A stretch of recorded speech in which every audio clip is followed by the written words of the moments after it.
కోడలు వంట వండుతున్నప్పుడు అత్తగారు నీళ్లు తాగుతూ హఠాత్తుగా అనారోగ్యానికి గురై కింద పడిపోతుంది. అప్పుడు కోడలు ఆమెను పట్టుకుని అమ్మా మీకు ఏమైంది అని అడుగుతుంది. కాని అత్తగారు ఏమీ మాట్లాడలేకపోవడంతో కోడలు తన భర్తను పిలిచి చూడండి అమ్మగారికి ఏమైపోయిందో అని అంటుంది.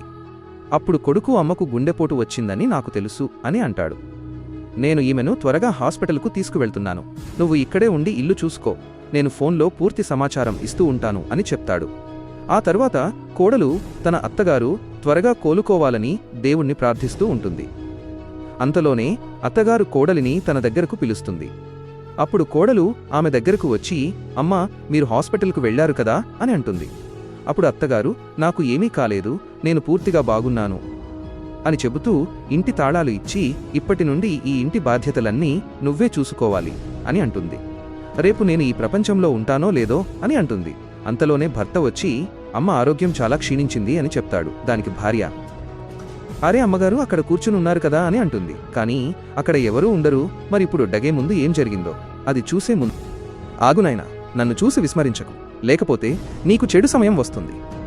ఒక్కసారి కామెంట్లలో హర్ హర్ మహాదేవ్ అని రాసి వీడియోకి ఒక లైక్ చేసి ఛానల్ను సబ్స్క్రైబ్ చేయి. నీ ప్రతి కోరిక నెరవేరుతుంది. అప్పుడు కోడలికి అర్థమవుతుంది తన అత్తమ్మ ఇక ఈ ప్రపంచంలో లేదు అని.